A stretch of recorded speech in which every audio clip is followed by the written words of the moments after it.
بسم اللہ الرحمن الرحیم۔ السلام علیکم، آپ دیکھ رہے ہیں الف نیوز اور میں ہوں آپ کے ساتھ ماجد علی۔ شامل کرتے ہیں پاکستان اور دنیا بھر سے بریکنگ نیوز ہیڈ لائنز۔ تل اویو پر ایک بار پھر فلسطینی راکٹوں کی بارش۔ القسام برگیڈز نے پیر کو ایک بار پھر تل اویو پر حملہ کر دیا۔ حماس کے فوجی بازو القسام برگیڈز نے غزہ پٹی پر غاصب اسرائیلی فوج کے وحشیانہ حملوں کے جواب میں غاصب اسرائیل کے مرکزی شہر تل اویو پر ایک بار پھر راکٹوں کی بارش کر دی۔ نیوز رپورٹ کے مطابق القسام برگیڈز نے تل اویو اور اس کے آس پاس کے علاقوں پر وسیع راکٹ حملے کیے ہیں۔ ان حملوں کے بعد تل اویو اور دیگر شہروں میں کوہرام مچ گیا اور خطرے کے سائرن بج اٹھے۔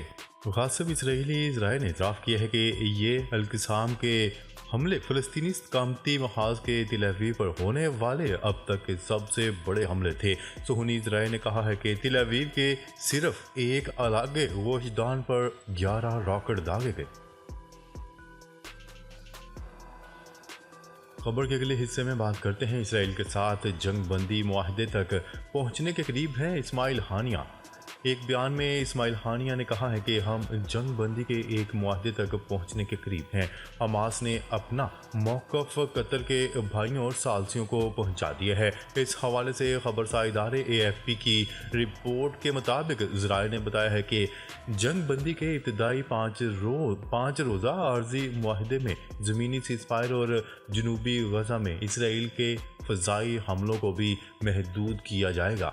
رپورٹس کے مطابق مجوزہ معاہدے کے تحت 300 فلسطینیوں کو اسرائیلی جیلوں سے رہا کیا جائے گا، جن میں بچے اور خواتین بھی شامل ہیں۔ اس حوالے سے قطری وزیر اعظم نے ایک بیان میں کہا تھا کہ کچھ یرغمالیوں کی رہائی کے بعد عارضی سیز فائر معاہدے میں معمولی مسائل ہیں۔ دوسری جانب امریکی صدر جو بائیڈن کا کہنا تھا کہ غزہ میں یرغمالیوں کی رہائی کا معاہدہ بہت قریب ہے۔ ترجمان وائٹ ہاؤس جان کربی کے مطابق مذاکرات آخری مرحلے میں ہیں اور ہم پر امید ہیں، تاہم جان کربی نے تفصیلات بتانے سے انکار کر دیا۔ جنگ کے اختتام پر فلسطینی ریاست کا قیام دیکھنا چاہتے ہیں۔ امریکہ نے واضح پیغام جاری کر دیا۔ امریکہ نے کہا ہے کہ کسی فلسطینی کو غزہ سے بے دخل نہ کیا جائے۔ تنازع کا نتیجہ کیا نکلے گا کہنا مشکل ہے۔ جنگ کے اختتام پر فلسطینی ریاست کا قیام دیکھنا چاہتے ہیں۔ ترجمان امریکی محکمہ خارجہ کا کہنا تھا کہ جنگ کے اختتام پر فلسطینی ریاست کا قیام دیکھنا چاہتے ہیں۔ واضح اصول کے تحت غزہ علاقے میں کمی نہیں ہونی چاہیے۔ کسی فلسطینی کو غزہ سے بے دخل نہیں کیا جائے گا۔ انہوں نے کہا کہ ایسی فلسطینی ریاست جو مغربی کنارے اور غزہ کو متحد کرے، یہ وہ پالیسی ہے جو امریکہ سپورٹ کرتا ہے اور حاصل کرنا چاہتا ہے۔ ترجمان امریکی محکمہ خارجہ نے پریس بریفنگ میں کہا ہے کہ کوشش ہے کہ غزہ میں کم سے کم جانی نقصان ہو، زیادہ انسانی امداد پہنچائی جا سکے۔ تنازع کا نتیجہ کیا نکلے گا کہنا مشکل ہے۔ جنگ کے اختتام پر فلسطینی ریاست کا قیام دیکھنا چاہتے ہیں۔ خبر کے اگلے حصے میں بات کرتے ہیں۔ 3 روز میں اسرائیل کی 60 فوجی گاڑیوں کو نشانہ بنایا، القسام برگیڈز کا دعویٰ۔ فلسطینی مزاحمتی تنظیم حماس کے عسکری ونگ القسام برگیڈز نے 3 روز میں اسرائیل کی 60 سے زائد فوجی گاڑیوں کو نشانہ بنانے کا دعویٰ کیا ہے، تاہم ان سے اموات کی تعداد واضح نہیں ہوئی۔ حماس کے عسکری ونگ القسام برگیڈز کے مطابق 3 روز میں اسرائیل کی 60 فوجی گاڑیوں کو نشانہ بنایا گیا۔ ادھر حزب اللہ کا کہنا ہے کہ غزہ کے فلسطینی عوام پر جاری اسرائیلی مظالم کا بدلہ لیتے ہوئے اسرائیلی فوج کے ٹھکانوں کو میزائلوں سے نشانہ بنایا گیا، جس سے اسرائیلی فوج کو بھاری نقصان کا سامنا کرنا پڑا۔ حزب اللہ نے سرحدی علاقے میں واقع اسرائیلی ٹھکانوں پر راکٹ حملوں کی ویڈیوز بھی جاری کر دی، جس میں راکٹ حملوں سے ہونے والی تباہی دکھائی گئی ہے۔ واضح رہے کہ غزہ میں اسرائیلی جارحیت 46ویں روز بھی جاری ہے۔ بین الاقوامی جنگی قوانین کی خلاف ورزیاں کرتے ہوئے اسرائیلی فوج نے بلا تفریق حملوں میں سویلین رہائشی علاقوں، پناہ گزین کیمپوں، اسکولوں، ہسپتالوں اور عبادت گاہوں کو بھی نہ بخشا۔ خبر کے اگلے حصے میں بات کرتے ہیں۔ غزہ میں اسرائیلی جارحیت جاری، شہید فلسطینیوں کی تعداد 13,300 ہو گئی۔ غزہ میں اسرائیلی جارحیت جاری، بین الاقوامی جنگی قوانین کی خلاف ورزیاں کرتے ہوئے اسرائیلی افواج نے بلا تفریق حملوں میں سویلین رہائشی अलागो पनाहगजीन कैंपों, स्कूलों, हस्पतालों और इबादत गाहों को निशाना बनाया। अरब मीडिया के मुताबिक गजा मीडिया ऑफिस का कहना है कि 7 अक्टूबर से अब तक इसराइली हमलों में शहीद फ़लस्तीनियों की तादाद 13,300 हो चुकी है।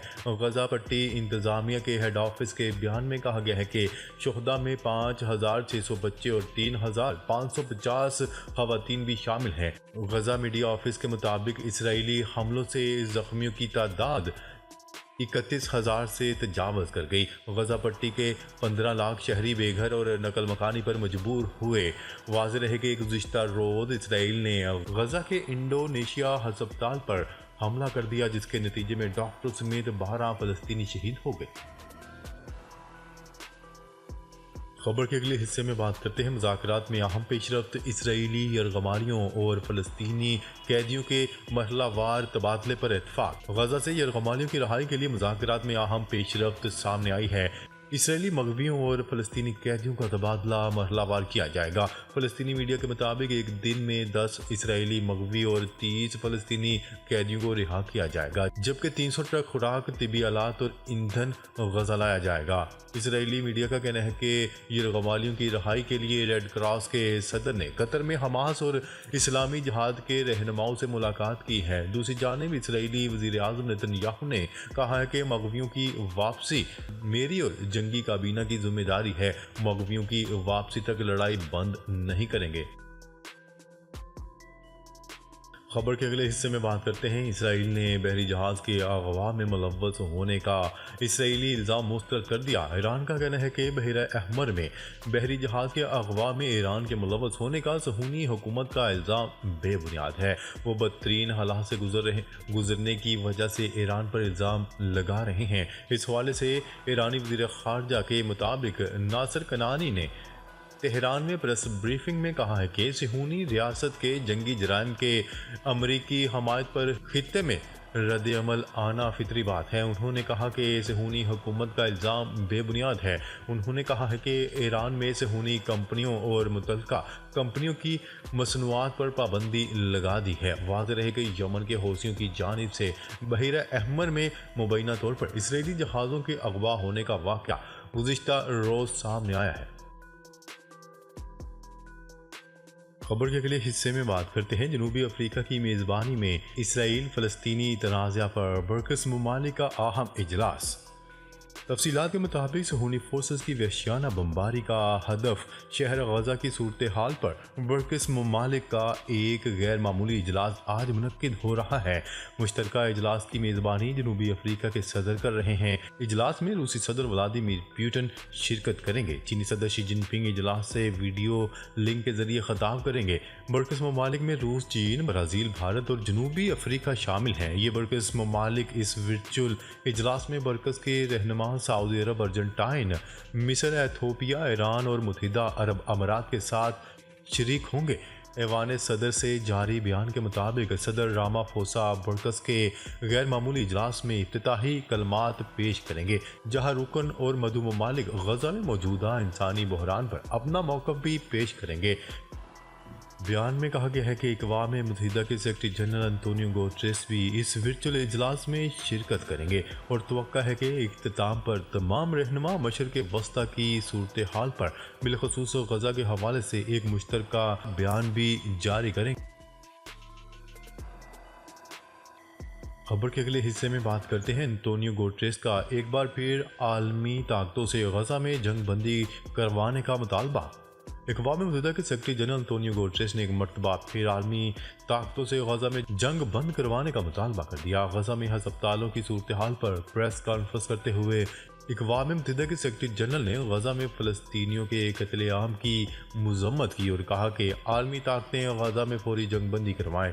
जंग को एक मौका समझकर मसले को हल किया जा सकता है। वाज़ेह रहे कि गजा में इसराइल की जानिब से 7 अक्टूबर को शुरू की जाने वाली कार्रवाई अब तक जारी है। इसराइली हमलों में शहीद होने वालों की मजमूई तादाद 13,000 से तजावज़ कर चुकी है।